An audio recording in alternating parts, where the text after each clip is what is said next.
Good evening, Red Clay. My name is Sam Golder, and I serve as the Director of Secondary Schools for the Red Clay School District. Welcome you tonight to this webinar where we will answer many of your commonly asked questions regarding our reopening plan. As you know, there is tremendous complexity to these issues, and we are here to help you tonight in navigating this complex issue.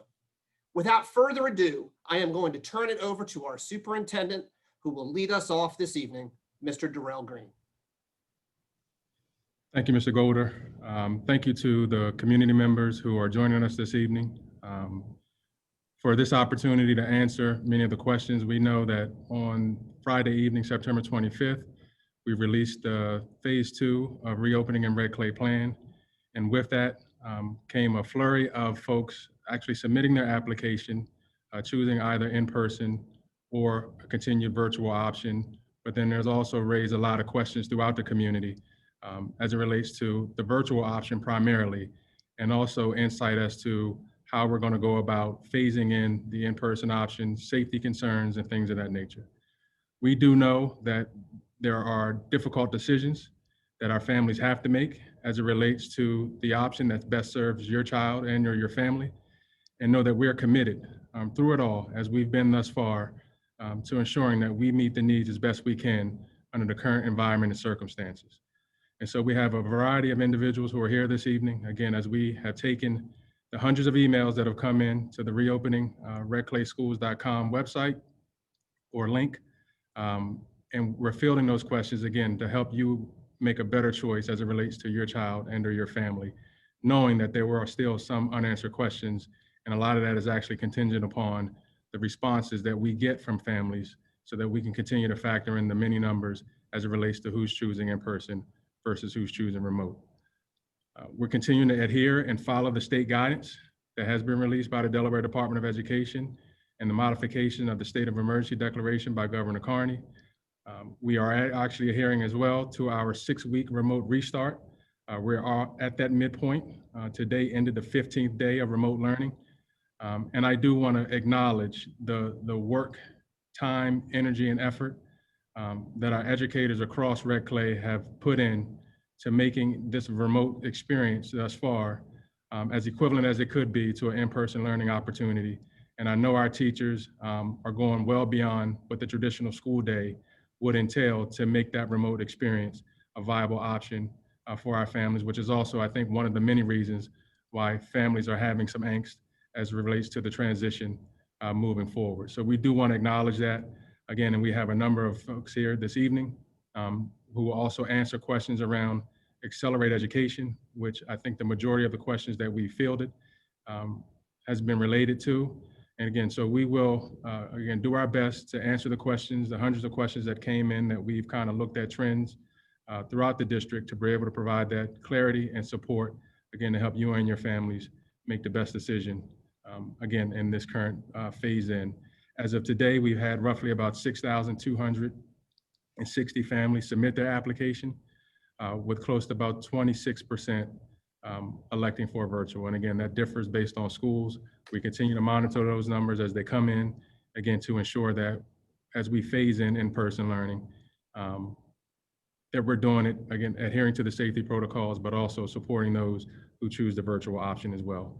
And so with that being said, through this process, I'm also going to turn it over to Dr. Hugh Broomall, who has a couple of opening messages to share as well.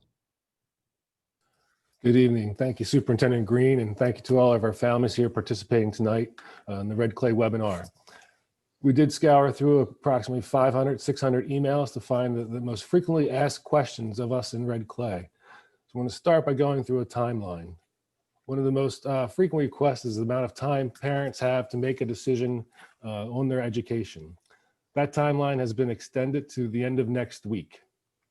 So parents will have the opportunity to make their choice up until next Friday. Our plan calls for students to begin coming back to school on October 16th. October 16th will be an asynchronous day learning programs for the Red Clay Early Years Program, EYP, Meadowood, Autism Building Based Rooms for LRAC, and Project Search. The educators serving those students will use October 16th to prepare their classrooms and the remote environment for our students. On October 19th, we will begin to transition students in those special programs back to school. They will attend at 50% capacity on Monday and Tuesday. They will participate asynchronously on Wednesday, October 21st, and will again return 50% capacity on that Thursday and Friday. We will be notifying families of which days they will attend, and it will be based alphabetically. On October 26th, those students will begin their first full week of Red Clay online and Red Clay on campus, depending on their selection. On October 30th, all students will be learning asynchronously for the day as our educators prepare to welcome students transitioning on November 2nd. We will transition all students in Red Clay on that Monday, Wednesday, and Thursday, with about approximately a third of our capacity of students in the building per day, again, allocated alphabetically. And you will receive that message from the district on which day your students will attend. The students in the special programs mentioned, the EYP, Meadowood, Autism Building-Based Rooms LRIC, and Project Search will attend fully in person Monday, Wednesday, Thursday, or fully in person to the remote environment on those days. On November 9th, we will begin the first full week of Red Clay Online and Red Clay on campus for all students. Please note, on Wednesdays of that week and moving forward, students will be learning from home asynchronously with activities and learning materials provided by our educators. Another frequent question we're asked is why is this the Red Clay plan? Red Clay has worked diligently to review different hybrid models for in-person and online learning. And what we were able to determine from the data generated from our questionnaire is that approximately 70 to 80% of parents were going to choose an in-person learning, with the remaining to be online. For us to be able to accommodate the in-person learning request, it will require the vast majority of our current staff provide supervision and instruction on our on-campus learning environment. That necessitated the need for us to change from our current Zoom learning to an online platform to support student learning at home. Red Clay has had a previous history with accelerated learning. We have been using it for approximately 10 years for some of our students. It has been a successful program, and one thing we think that will provide a robust online learning experience for our students. You are going to learn much more about accelerated learning through the course of this evening. I'm going to turn it over back to Mr. Golder to move us forward. Thank you, Dr. Broomall. And Dr. Broomall, there will be an FAQ document available upcoming as well. An FAQ document will be posted by the end of the day tomorrow, and it will also be translated into Spanish. Excellent. So my role this evening is, in fact, to be the moderator. So we've kind of pooled questions together that we've received from the public into groups, and we have our different department leads here this evening to answer the commonly asked questions. Now, certainly one of the biggest pooled question areas is that around the accelerated education program. There have been many questions about the online learning platform, what it can provide. Will it change your child's educational experience? What kind of assistance will you get from Red Clay if your child chooses the online program? So we do have our curriculum team here tonight, and we are even lucky enough to have Ms. Lisa Wimmers with us this evening from the Accelerated Ed Company. She is going to start us off with a brief summary of Accelerated Ed, and then following that, we'll have our team talk about the Red Clay complexities that go along with the program. So welcome to Ms. Wimmers. Thank you, Mr. Golder. So if you can progress forward with the presentation slides. I just want to thank Red Clay for allowing me to be here today. Go ahead, one more along, and welcoming me to be here. I want you guys to know that I fully understand the capacity that you're coming from as a parent. My child is also in virtual learning this year. But I also want you to understand, with me being here, I have taught virtually, I've run virtual programs, I've created curriculum, I've been a traditional brick and mortar teacher. So I feel like I'm coming to speak with you, not to you, not at you, but as a partner with you and for Red Clay. So I really appreciate the time to come here and talk with you guys. If you'd like to go ahead and progress forward. Accelerate Education has been a developed company for over 11 years, and we have a longstanding partnership with Red Clay, as Mr. Golder had mentioned. We are a next generation of curriculum, which means it is a curriculum built from the ground up, meant to be offered in a virtual, asynchronous, and synchronous offering. It's a flexible paced environment. Students will be able to log in the morning, log in the afternoons, take their breaks. It really allows that personalized learning to take place. In working with Red Clay, this curriculum would be foundational for the students that choose online virtual. And we just want you to know that coming from Accelerate Education, being a K through 12 curriculum provider, we are fully accredited. We're Cognia accredited and Northwest accredited. And that just means that we've passed everything we can to get our programs approved to be a national provider. We're fully Common Core aligned and NGSS aligned, so our curriculum does offer a rigorous and fully aligned curriculum for the courses K through 12. We're device friendly, which may be great news for you guys working at home. And we do have an entire support system to continue tech support for your families along the way. The great news, and I know Dr. Bond and Dr. Shaw will work in talking some of these things out today. The teachers at Red Clay will work to modify content, add their own content to really make it their own for Red Clay to meet the needs of your students, to personalize that learning space. They'll have access to a learning library that will allow them to blend their learning, to maybe bring in amazing lessons they've done in their traditional schooling prior to going fully online. And we are also Aurora Institute and Quality Matters aligned. We have, again, submitted all the documents for our company to be able to make sure that we meet the needs of those pieces. And if you can go ahead, one more button here. This is the library I had mentioned. The Red Clay teachers will go through a professional development. They've already launched this program in different areas of their schooling. So you'll see here that they'll have access to a library to personalize learning for students.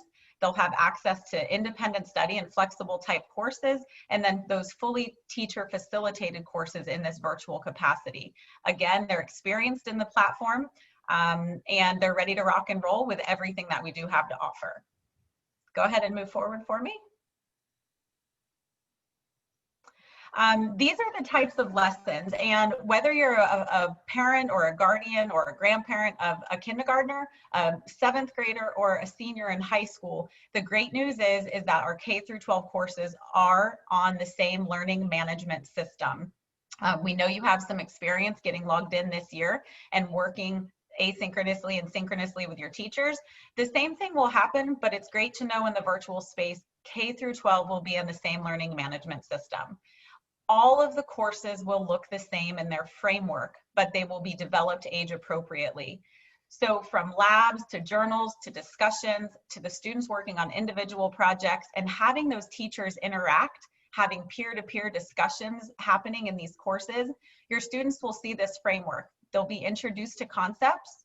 They'll have opportunities for direct instruction and videos embedded in the content. There'll be scaffolded practice where they don't get grades. They get to practice before moving into independent activities. And from there, teachers can grab real-time data, work with your students, and then show what they know in their assessment for mastery. So this cycle and this framework of all of the K through 12 lessons will be predictable and consistent for all of the students in that K through 12 space. Go ahead and move forward, please. This first little screenshot here is what our student dashboard looks like. You'll see a Python multiplayer adventure course, which is a secondary, but then you'll see your 5th grade course. This is what we call the dashboard. So you can visually see what this is, again, working with Dr. Bond and Dr. Shaw, who you will hear from again today. They are going to be able to show you videos and to share with you demo access for you guys to be able to see this type of information, for you to get your hands on it first to really make the best decision for your student at home. So in this dashboard, you can see students would have access to all of their courses. It's very clear. They would see their current score, their progress. They'd go directly into the course that they need to be doing their work in. And then go ahead, bump ahead one more time for me. This to-do list is a tab your students would have access to that you as a learning coach or guardian or parent at home would also have access to. The lessons are laid out. Students are told what to do on a daily basis in order to keep up with their start date and their end date, or what we know is pacing within the course. So you're not guessing, how much should I do today? What should I do today? You have your course cards in your dashboard, and then you have a to-do list keeping your student organized in exactly what they should be doing to stay on pace and on par to finish the course successfully. Go ahead and bump ahead for me one more time. And then the question of, what does this look like at home? At Accelerate Education, we call the guardian or the parent or the person, adult at home in charge of the learning, to ensure students are logging in, to ensure that materials are ready for the next lesson. We call that person a learning coach. So in the K-5 space, which as you can imagine as a learning coach, K-5 is a little bit more hand-holding needed. Red Clay teachers will be there to support you, to check in with students, to ensure things are going according to IEPs, 504s, that they're personalizing that. But we teach the learning coaches how to use these courses as well. In K-5, that's an image on the left that you see on your screen, you're going to be taught how to use the platform, how to help your student, how to move through the courses, whether they're language arts, math, science, etc. You'll have all of that embedded into the courses for you to see as a parent. If you go to the right side, we have a learning coach resource site that's already built for you to have access at your fingertips. We have 10 steps to getting you started to implement a full virtual space at home. What's important? What should my schedule look like? How can I help my learner be successful? And then if you look at the middle tab and the far right tab on that, you'll see there's elementary and then there's 6-12. Within both of those sites, you're going to find resources that are specific to being able to support your learner. We don't want you to have to reinvent the wheel here. We've done it for you. We've thought it out. We have FAQs. And Red Clay is also ready to support this with their documents and their professional development they've gone through to learn how to embed and implement all of these items. And I do believe that wraps up for kind of where we're at in a launch with Accelerate Education. So again, I thank you guys for being here and allowing me to speak. I'm very excited about the opportunity to partner with you guys as families, students, and with Red Clay as a district overall for the K-12 curriculum. Right, so we are going to transition now to our in-house Red Clay curricular team, starting with our Director of Curriculum and Instruction, Dr. Howard Shaw. Good evening, all. I want to begin by firstly thanking you for joining us this evening. As Superintendent Green indicated, we noted from the feedback that there was a lot of question and concern about how Accelerate would fit in should you choose the remote option. Additionally, we'd like to thank Lisa for joining us today on short notice. You know, it's helpful to hear, I think, from Accelerate exactly how their program works and how districts like ours can capitalize on that and build a strong virtual program that includes both asynchronous and synchronous learning opportunities. I want to take just a quick second to define that terminology and make sure that we're all on the same page. When we talk about asynchronous, we're referring to learning activities that teach the same content, but can be completed by students at different times. So one of the real benefits of Accelerate is that families can choose when to engage based on their schedule and when they're able to fulfill that learning coach role. While we've had lots of great feedback about our current version of remote learning, we've also heard from many families that being available for those synchronous learning opportunities was challenging. When we say synchronous, which I just used, we're referring to learning activities that occur at the same time using either video conferencing tools, which in our case has been Zoom, or face-to-face, which our students that select in-person instruction will be engaging synchronously in the classroom. So one of the real benefits of going to this model is a better blend of synchronous and asynchronous learning opportunities for our families that have difficult schedules and need some increased flexibility. What we really wanted to talk about in this portion of the slideshow is what teacher support will look like for students that select Red Clay Online. So we wanted to first clarify, and Lisa did this for me in her intro, but we wanted to first clarify that students participating in Accelerate will receive support from a Red Clay teacher. That teacher will support really in the 3 ways that you see here on the screen. Firstly, they're going to monitor online engagement and then support as needed the completion of online activities. So as the learning coach, Lisa indicated that you'd have a role in, kind of setting up the day for the student, making sure they get logged in, making sure they have the materials they need. But please know that there'll be a teacher engaged as well to make sure students are progressing through their assigned activities.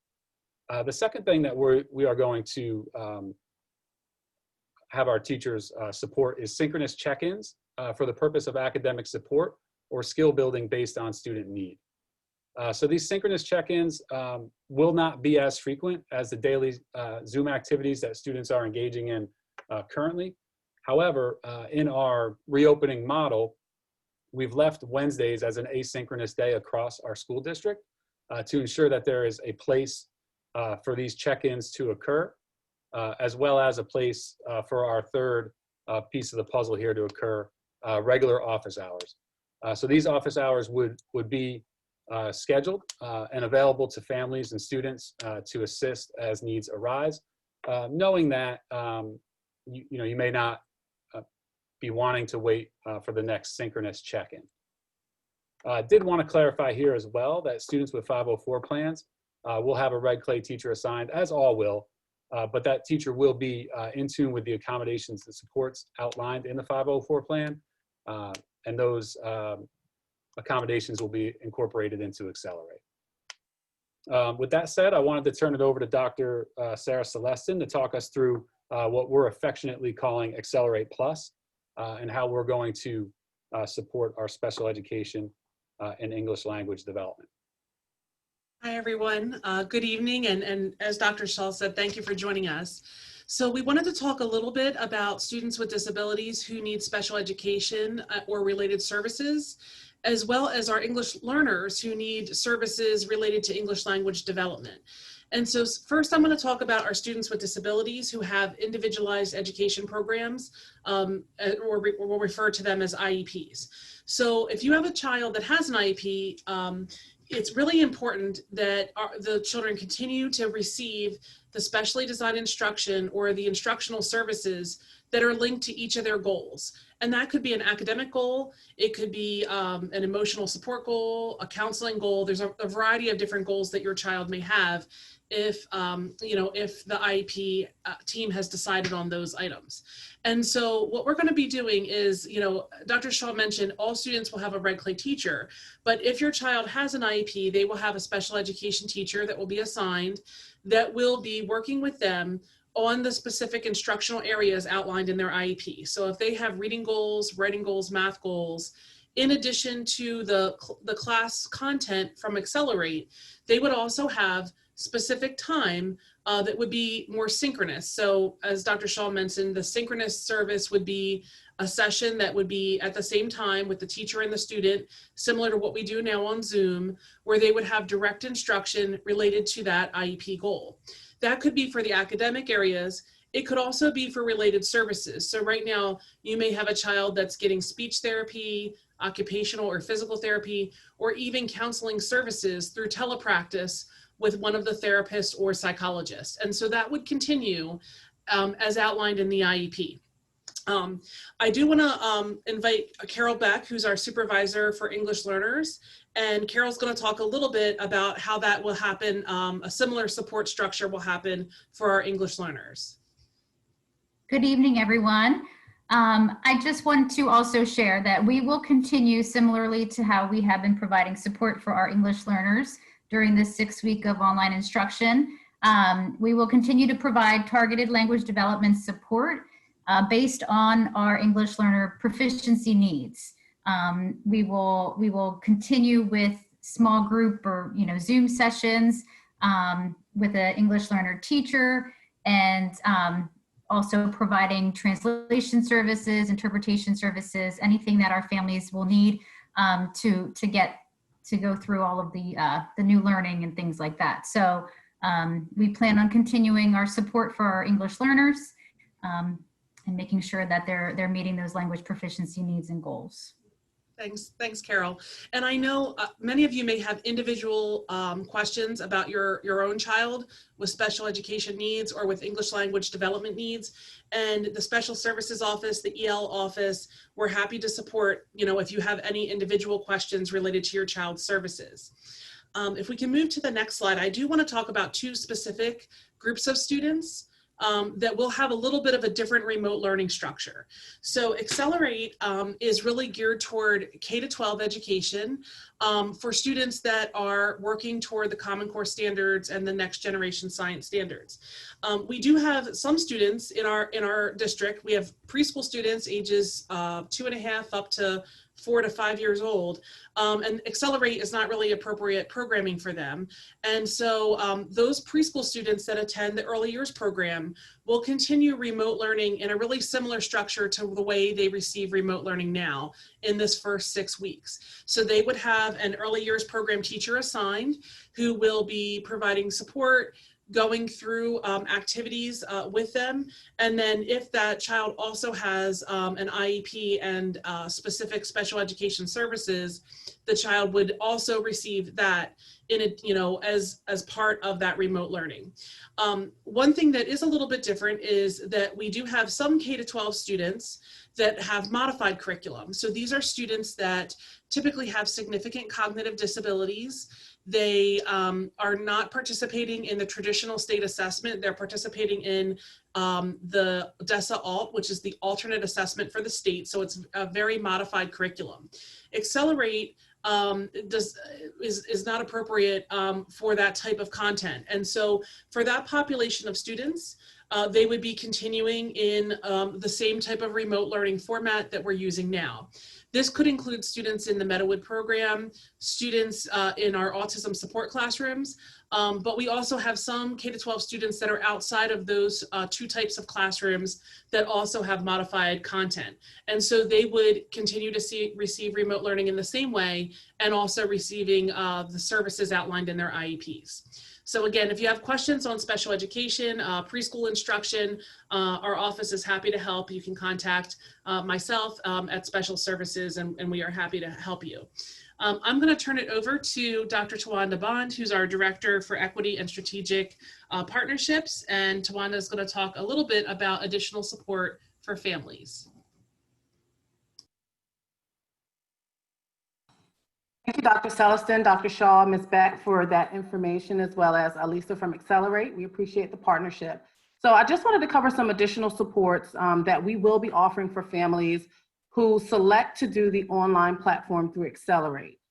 Once families are confirmed in the program, we will be hosting virtual orientations that will assist our families in the areas around things like how to be a successful learning coach, setting up daily schedules for your student at home, and things along those lines. So there will be additional supports for families who select the online platform.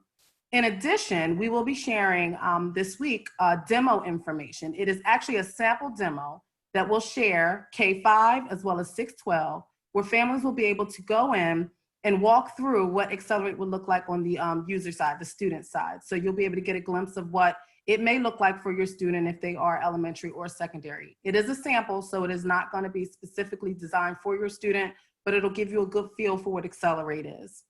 And then last but not least, families that do select the online platform will be pre-enrolled in Accelerate prior to our actual rollout of the programming when we transition back to in-person as well as online learning, so that we will have time to troubleshoot. You'll have time to connect with the schools, with your check-in people that are in the building, and that way we can ensure a smooth transition to Red Clay Online.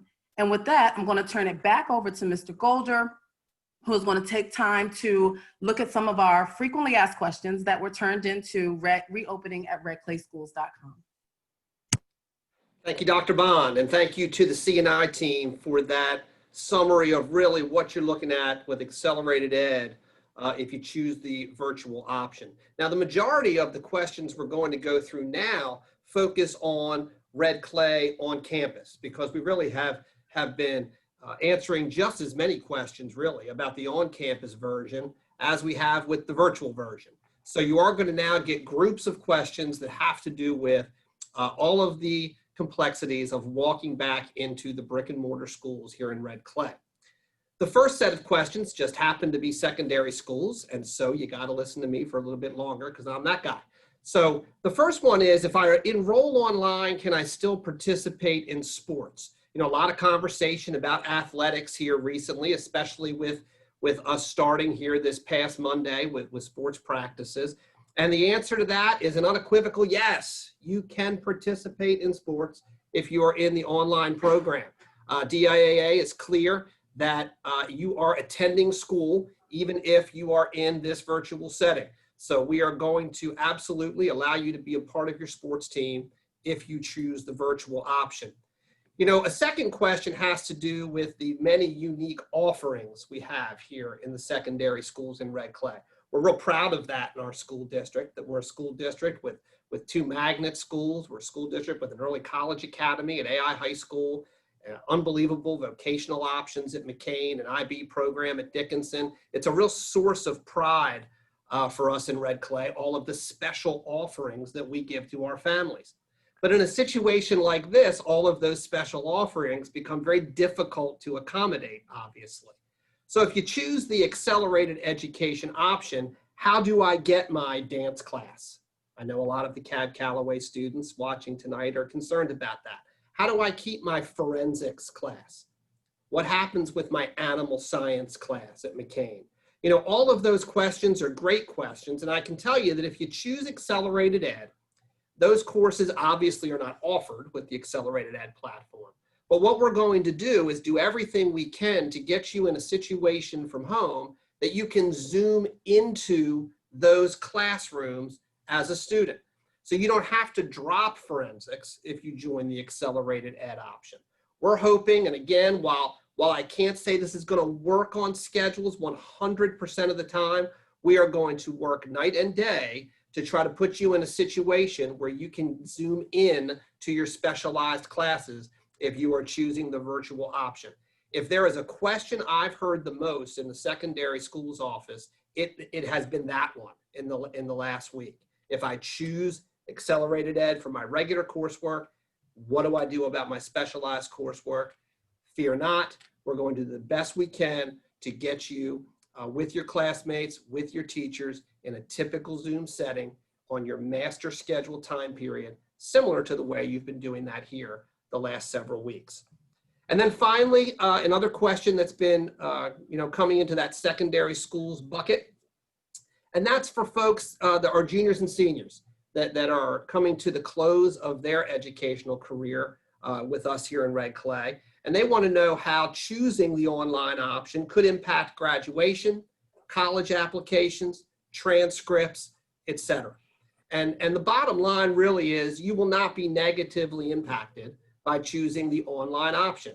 If you have English 12 on your transcript, it will not notate whether you have taken that in an online format or a in-person format.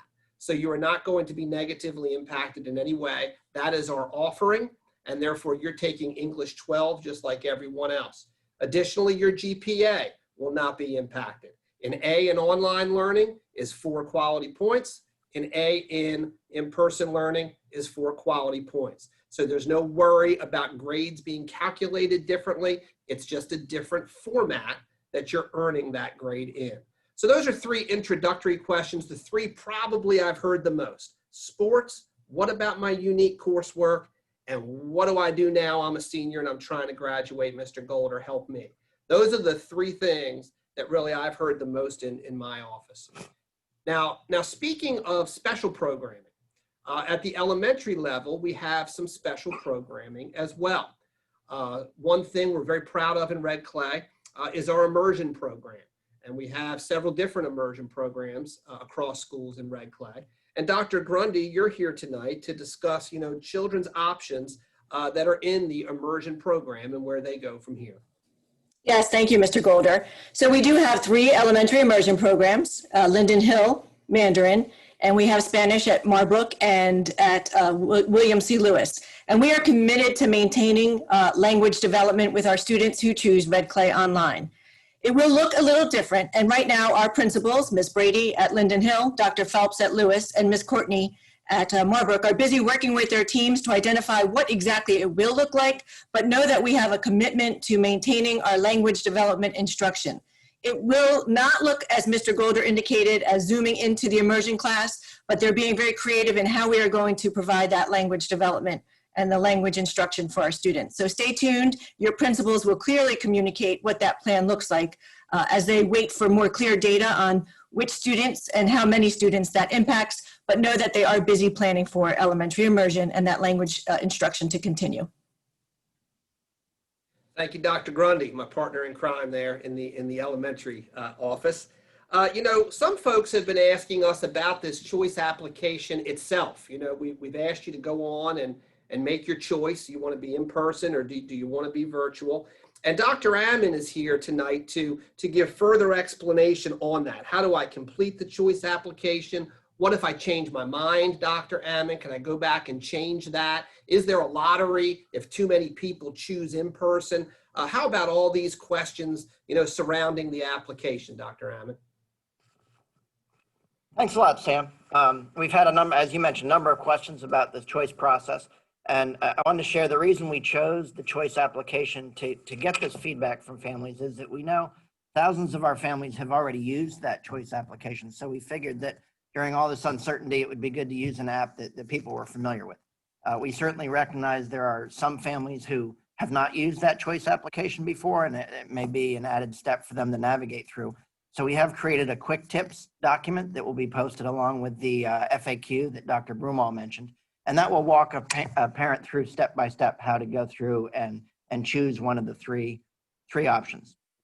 Also, if a family's having trouble with a technical aspect of that application process, they can call the choice office, and Donna Albera there is great working with parents and pulling up her screen and walking through step-by-step. And then we also have our EL office is prepared to assist with families that may want some help making those selections using Spanish. So that is available for families.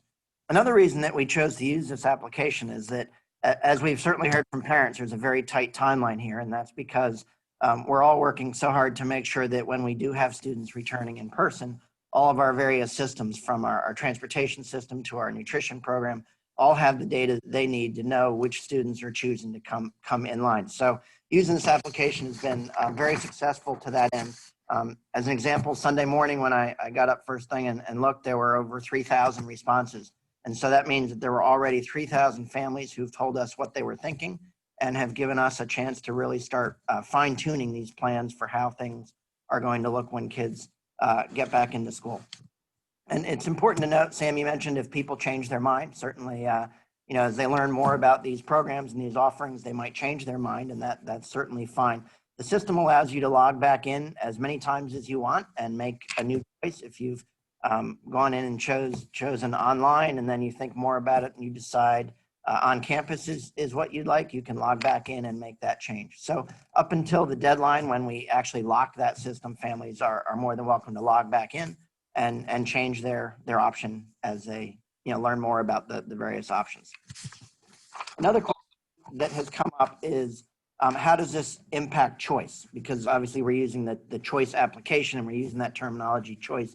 Parents are concerned, does it mean that they're going to give up their spot that they've been invited to? And it has no bearing on that choice process, the traditional yearly choice process. So as an example, if a family has chosen to go to Moat Elementary School this year, whether they choose Moat on campus or they choose virtual learning, they will still be a Moat student. So next year they will be a returning student for Moat, and this choice has no bearing on their choice invitation for the school. One of the things that I'd like to note, when you go into that application and you put in your address, it will show you your traditional feeder pattern school, just as a point of information if someone's new and logging in, but that does not imply that you're giving up your spot at one of our magnet schools or at a charter school. So that was another thing that parents have asked about.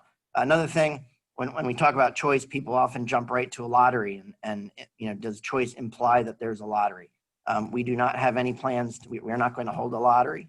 We are getting the options back, and then we're using that data to figure out how best to modify our plans to get kids back into school or get them into their virtual learning. But there is no set threshold where we're going to have a lottery and families who submitted first get first choice or anything like that. Dr. Amma, while I've got you here, I'm gonna stay with you here for another minute. It just seems convenient. Many families are asking, what does it look like when school opens here on November 2nd? Can you take us from bus stop to classroom? And then maybe Dr. Grundy and I can kind of walk them through a school day at elementary, a school day at secondary. But can you take us through kind of what that beginning of the day would look like?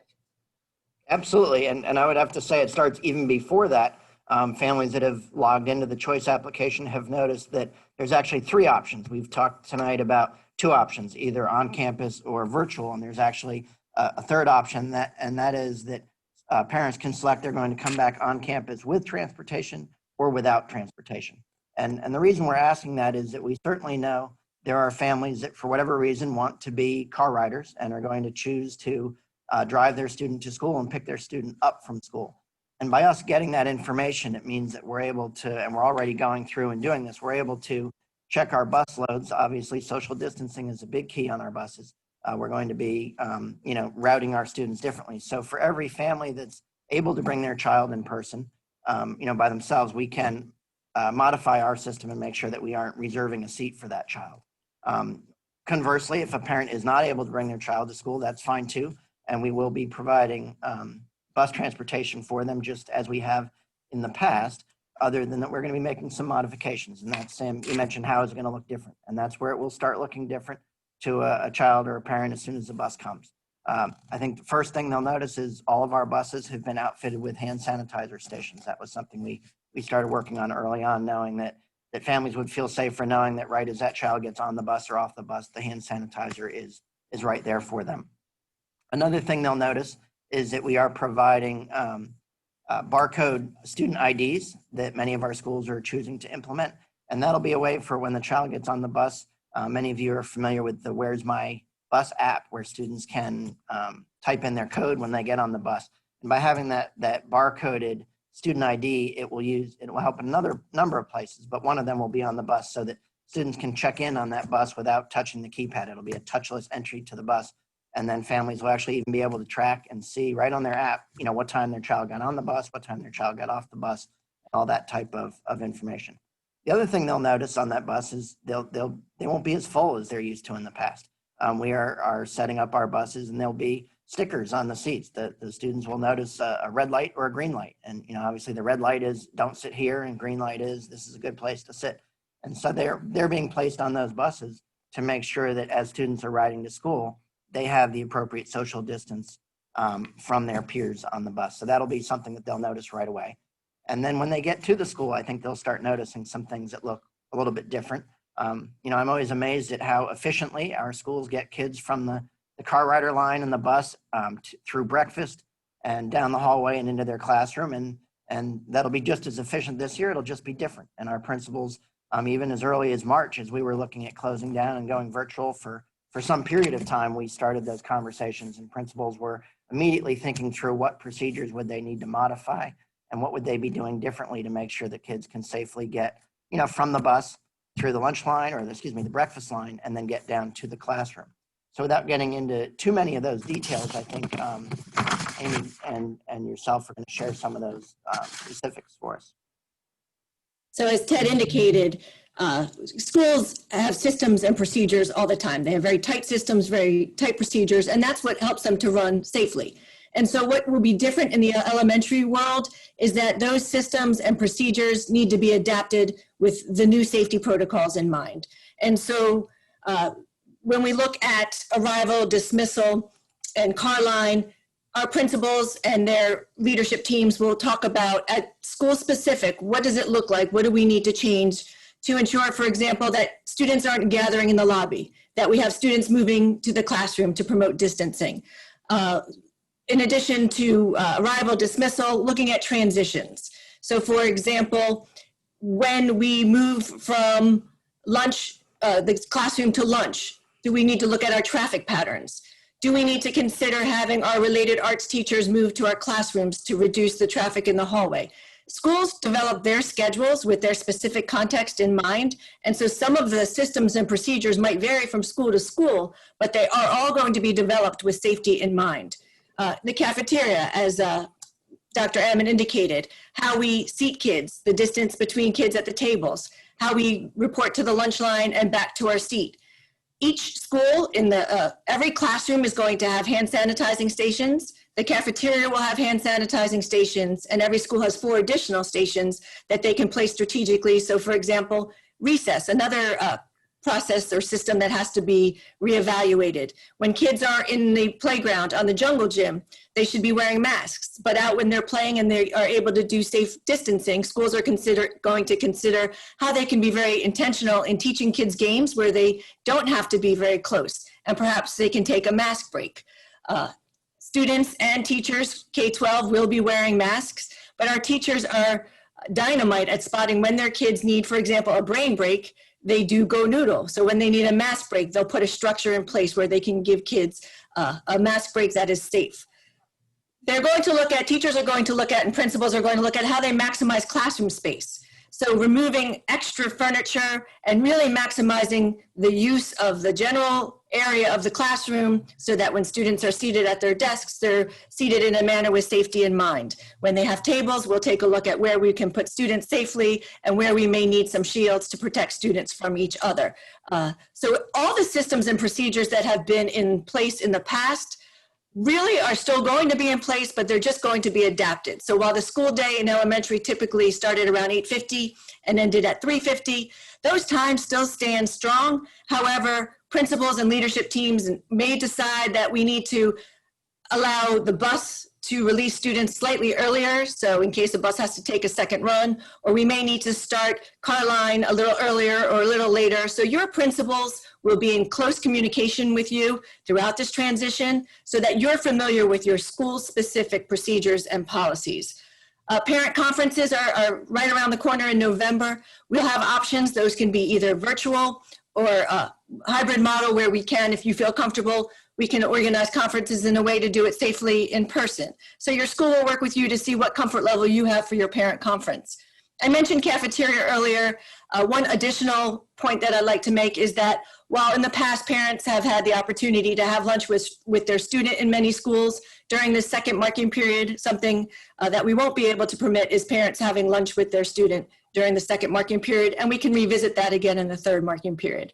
Similar to that, field trips, we won't be taking real field trips the second marking period. Again, could be revisited for the third marking period, but we could be creative and take some virtual field trips. Similar to assemblies, we won't be having large group assemblies, but teachers can be creative in how they use technology and the internet to bring experiences into the classroom. So when you have questions, certainly you have a direct line to your teacher, but if there are more broad questions, certainly take advantage of speaking with your school principal, because many of the decisions, while they're guided by district protocols, are going to be specific to the context of the school. And again, I'm Amy Grundy, I'm the Director of Elementary School Operations, and I can absolutely serve as a point of contact should you have questions that are not answered at the school level. Thank you so much, Amy. You know, at the secondary level, much of what you discussed is the same. I mean, you know, we won't be doing field trips, large gatherings, assemblies either at the secondary level, but we are going to try to make school feel as much like school as we possibly can under these very unique circumstances. What's going to feel different in secondary? Well, you're going to have 10 to 30% less bodies in the building, number one. It's going to feel lighter in your school building. As a student, you know, you're really going to have to wear your mask. You know, this is something that we haven't really talked a lot about on tonight's webinar. But in the secondary schools, we're dealing with adolescents, and you know, 95% of the people on this call understand that sometimes compliance can be a bit tricky with adolescents. But we are going to really work hard on mask compliance. I mean, the science is clear on wearing masks. Delaware Public Health and the governor have outlined their expectations for wearing masks, and it is going to, in fact, be insubordinate in our student code of conduct to not wear a mask. And we've had several questions come in regarding the masks. So you are going to still change classes at the secondary level. It's very difficult in a secondary schedule to keep students in one room all day. The schedule just doesn't work that way with all of the different course offerings. But there are things we can do there. We can stagger class dismissals, for instance. 1 or 2 classes is dismissed at 8:50. They get to their next spot at 8:52. We get a dismissal for the next group of classes. We dismiss different floors at different times. We keep people spaced out. We have monitors in the hallways to make sure people are keeping moving. We're going to limit locker contact. There's so many things you can do to keep this ball rolling so we're not gathering in large groups of people. So that's really what you're going to see different for the most part at the secondary level. You know, there have been a lot of questions that have come in really for elementary and secondary. And I do want, before I turn over to Dr. Celestin to talk about the special programming, I know Dr. Ammon did have one more piece because we did get several inquiries regarding our HVAC systems. So this is an area that parents are very interested in, on how all of that works. How do we filtrate air here in our school buildings? And Dr. Ammon, I know you had a piece on that you did want to mention. Sure. Thanks, Sam.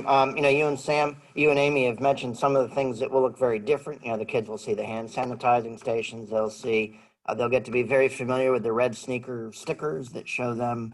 Oh, I see Amy holding up the sticker there. She's on the screen. But our kids will get used to seeing that, and that'll become just a way of life. But there's also some things that are going to be different in our schools that students won't see.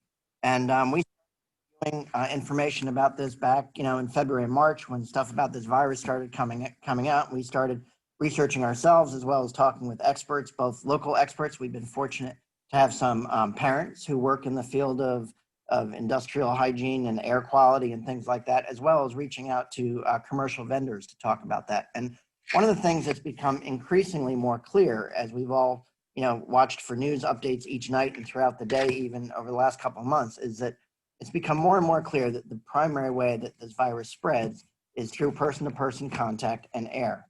So we quickly realized that that was something we needed to address. And so we started jumping on that piece and have made a number of significant changes to our HVAC systems to help to that end. One of the things that will be happening is all of our systems will be running for 4 hours before each student day. And so what that means is that during that time while students are not in their classroom, that air is being filtered more than 16 times to make sure that any air that's in the classroom is filtered and outside air is brought in. So, you know, over the years, you've heard us talk a lot about energy savings and some of the things that we've done to save energy. It's almost, you know, in these times, we look at it differently, and we look at not so much just the energy savings, but also increasing the HVAC process. So in addition to the 4 hours before each school day, we've upgraded the filters. You hear a lot about that online, about the importance of filters, and we have upgraded all of our filters. And just as importantly, not only have we upgraded them all, but we have a thorough timeline. Every 30 days, our custodial staff checks them. They initial them that they check them, and then we have people that go back and check to make sure that they check them, because it is, you know, that important during these times for parents to understand that we are taking this very seriously, and we will be monitoring those filters. Probably the most important piece that we've done about this is we've modified the amount of outside air that comes into a classroom. And I don't, you know, want to get into a whole lot of detail and take up too much time tonight, but in a public building, we're required to bring in a certain amount of outside air every hour to make sure that there's fresh air coming in, making sure there's plenty of, you know, air and not too much CO2 and all that kind of thing. Well, one of the things we've done over the last 3 to 4 months while our custodians have been in the buildings, they've not only cleaned ventilators in each of our classrooms, replaced the filters, but they've also worked with our controls team to modify that setting to make sure that we have more air coming in from outside. So that means that, you know, in addition to the normal airflow that's happening, we're bringing in lots of outside air. And I was talking with a teacher not too long ago. It was actually a school nurse, I believe, and she said to me, "Ted, not that I don't believe you, but I don't believe you. How do I know that you're doing that? Outside air is so important, but it doesn't look any different than inside air. You know, is it purple? Can we put a dye in it?" And I said, "Well, no, we can't do that." But you have a good point. I mean, I'm telling you, we've done it. Our computer systems show that we've done it, but we wanted to have that extra set of that eyes looking at, almost like no different than we tell our students to proofread their work to make sure it's doing, it says what they thought it said.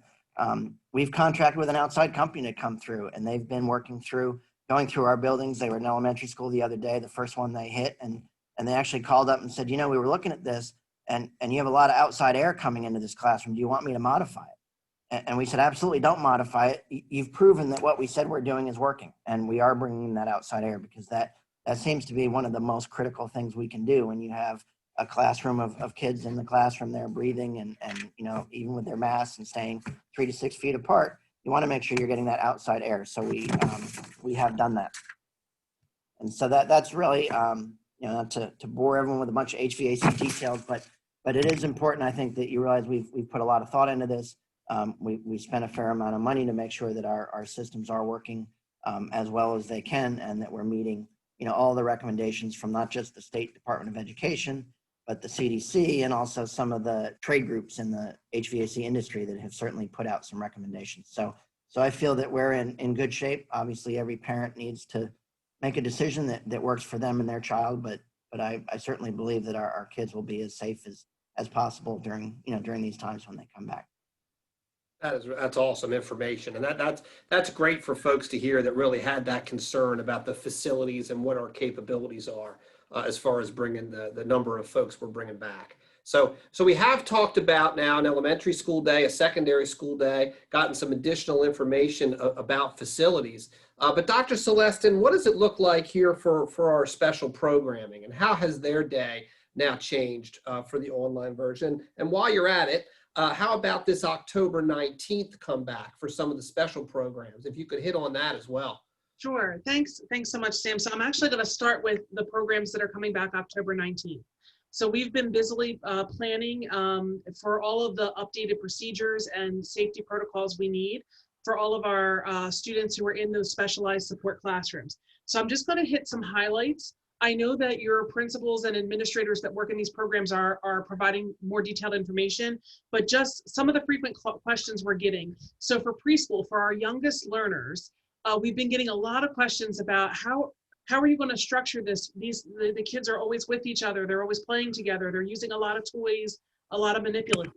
So the administration for early years program has been working really hard on changing kind of the structure of how we are going to socially interact with our youngest learners. So a lot of times in those little preschool classrooms, the kids are all gathered together. They're doing a lot of interactive things, but they are going to be needing to socially distance and make sure that the interactions are very structured in a way that the kids are learning and maintaining those kind of social distances. So the administration team has worked on a structure for really having some systematic interaction time for kids to still work on their social skills, but not have the kind of way you might imagine a preschool with the kids all together and playing together.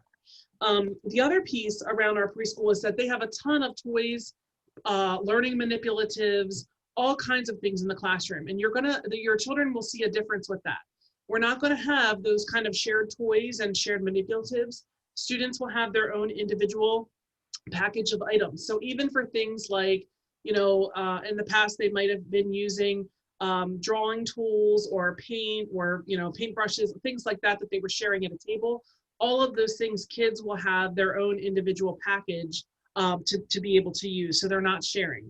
The other thing that's going to be a big change for our kids in the preschool program is that they typically had a family style lunch where the food was put together and they would share that at the table. Obviously, we cannot do that anymore, so they will have individual packaged lunches that they will be able to have. And they won't be going to a cafeteria. They would be eating in the classroom with those grab and go lunches. Lastly, we've gotten a lot of questions about the setup of the classroom. And I know Dr. Grundy mentioned earlier that there may not be as much furniture. We might have to make changes to the amount of furniture in the room. At preschool, we do use a lot of tables, but we will be having dividers so that students are able to be separated and are not sitting right next to each other. So there's a lot of structural changes that the admin team at the early years program have been working on. A couple other notes about some of our specialty classrooms. At Meadowood program, the students often push out from the classroom and go into a variety of inclusive opportunities throughout the school. I know that those of you that have children in that program have received information from your school administration talking about keeping the students in a smaller cohort model where the students will stay together in that more self-contained environment.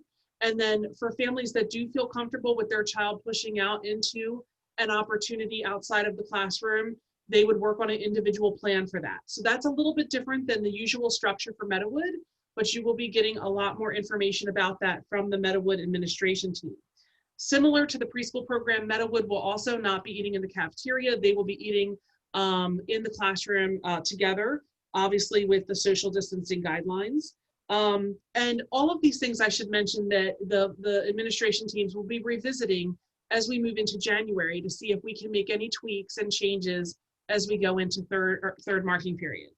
Lastly, we have our autism support classrooms that are going to be reopening on the 19th. And for our autism support classrooms, they follow many of the procedures that Dr. Grundy and Mr. Golder already outlined for our elementary and secondary schools. One of the biggest changes that I think students will see and that families may feel is that when students first come back, we understand that your kids have been out for several months. Many of our students with autism have difficulty with that transition. And so we know that this could be, some challenging times transitioning back into school. So all of our staff in autism support are really going to be focusing on reestablishing routines, providing social emotional learning supports, and really gradually increasing any type of demands. So, I wouldn't look for your child coming in on the first day and having all these academic demands. We're going to be reacclimating them to the environment and then gradually increasing demands as we move through second marking period. So those are some highlights I wanted to mention to you. Obviously, as we move into second marking period in November, all of our students with disabilities who are opting to return on campus will be back on campus, receiving their special ed and related services on campus. And I just wanted to mention, we've had a lot of questions from families about IEP meetings or 504 plan meetings. We will continue to have those meetings, but we're going to continue to use the Zoom platform for those so that parents can be at their work location at home and we'll still be able to have those meetings. Obviously, if a particular family really wanted an in-person meeting, we will look to meet that request, but we are planning to continue to do everything electronically, at least for second marking period, and then we will revisit that come January. So those are the main updates I have. I think the only last piece I just want to mention briefly, I know Mr. Golder stressed the importance of mask wearing, and that is so important for all of our students and for our staff. We do know that there are some students with more significant disabilities, maybe some medical needs, that due to the nature of their disability, they may have a difficult time wearing a mask. And so the way that we are thinking about that is we're thinking about it as a daily living skill.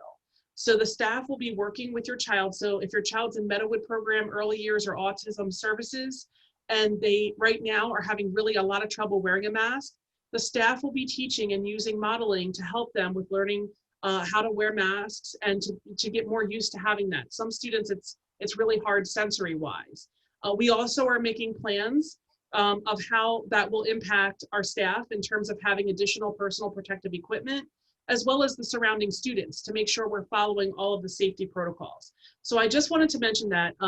Obviously, mask wearing is important. We want to encourage all students to wear masks, but if your child does have a particular medical need or disability that's connected with having trouble wearing a mask, we will work with you and support your child and while maintaining and making sure that everyone is safe. So again, I think that's all I have, Sam, but if you have a particular question for your child, we are happy to help with that. Thank you very much, Sarah. We've come full circle here in the last hour, and we are down to, we started the evening with Mr. Green and Dr. Broomall. Now we're going to end the evening with Dr. Broomall and Mr. Green. That's kind of how we work this thing here. We do have a couple of sort of generic questions for Dr. Broomall that didn't really fit into any of our departments. Dr. Broomall, the first one has to do with classroom capacity. Now, I know that's been sort of governed by the plan put forth by DOE and the governor, but what will we do in Red Clay if say a class, 28 of the 29 kids say, hey, we're coming back. How do we handle that from a capacity standpoint?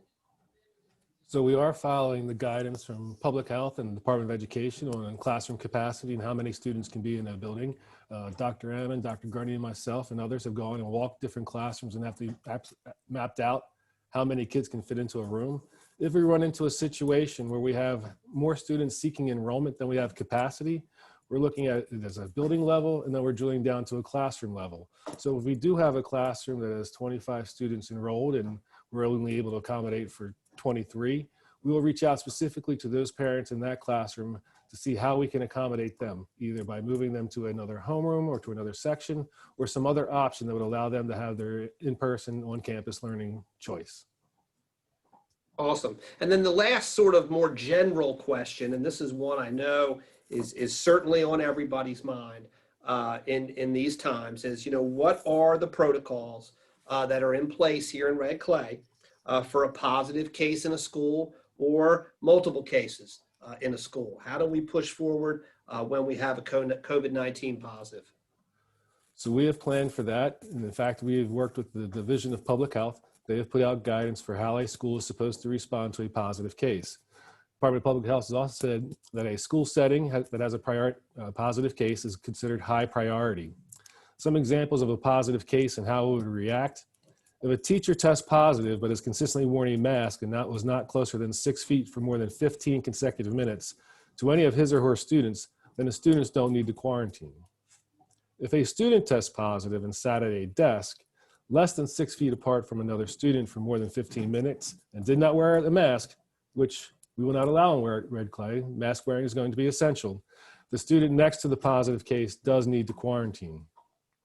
Obviously, there's going to be a lot of individual situations. Red Clay has been assigned an epidemiologist from the Division of Public Health who we will work with closely.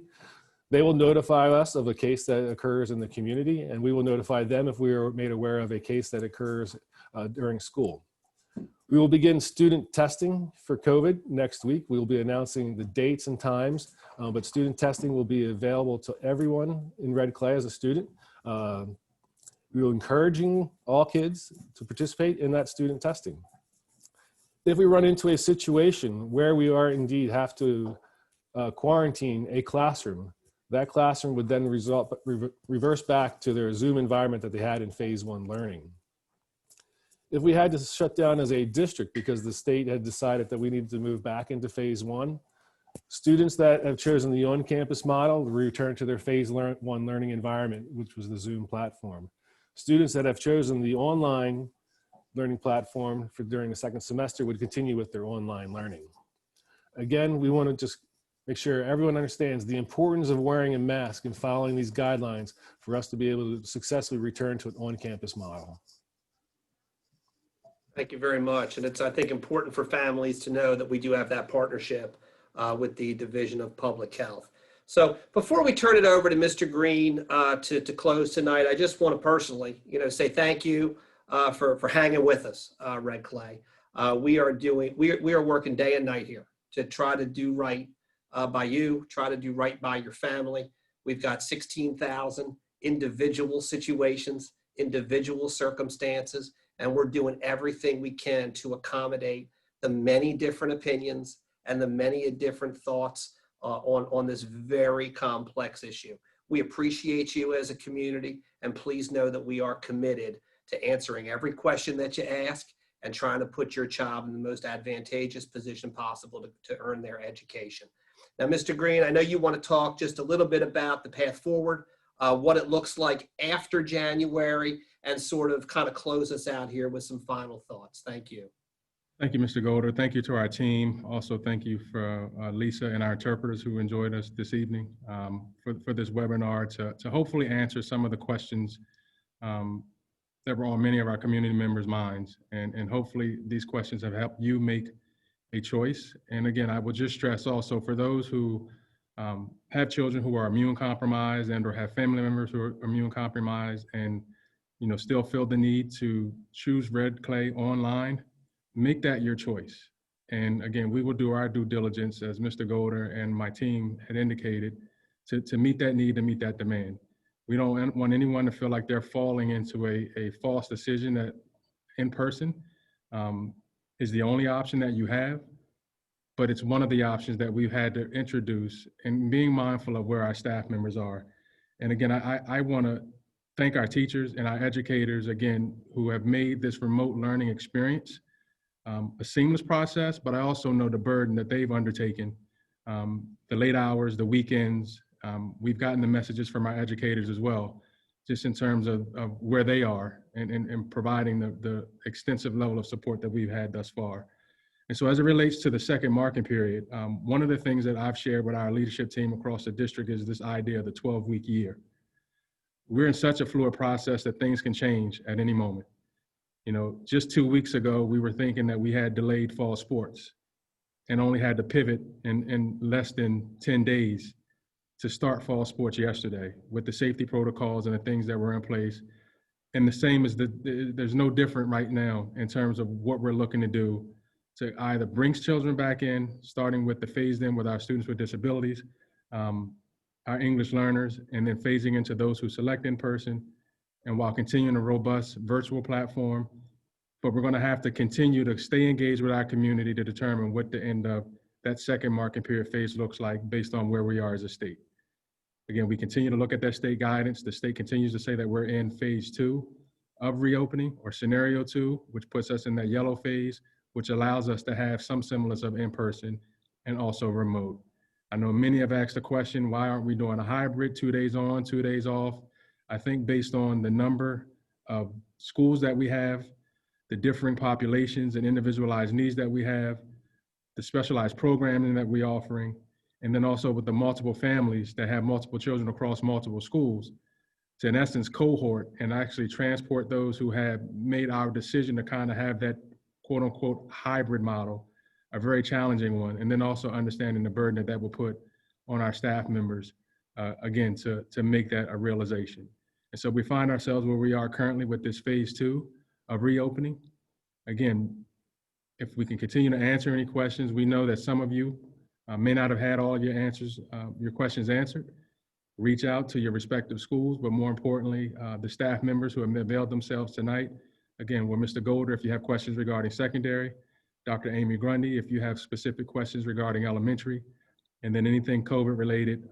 Our COVID captain, as we like to call him, Dr. Broomall, has been our liaison in working with the state, and also our lead nurse, Mandy Pennington.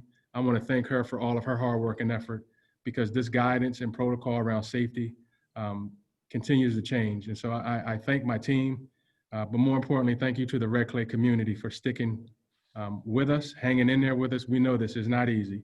You know, again, heard the many concerns when we started remote about why aren't we opening. We initiated that we were going to have a 6-week remote restart.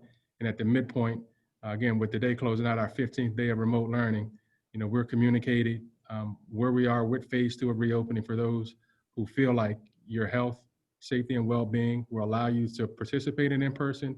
However, if again, you have those continued concerns around the health of your child and or family member, choosing that virtual option, that we continue to support you. And again, taking this mindset of the 12-week year. You know, we're going to continue to be measured, continue to be calculated, understanding that these plans will have to change based on where we are, continuing to provide a educational response to a healthcare and an economic crisis. So again, thank you to everyone. Thank you for hanging in there with us. We are committed to doing the best we can for every student, for every family, for every educator within the Red Clay Consolidated School District community. So that concludes my remarks for this evening. Again, this webinar has been recorded for you to go back to listen to or to share with your neighbors or anyone who didn't have the opportunity to participate with us this evening.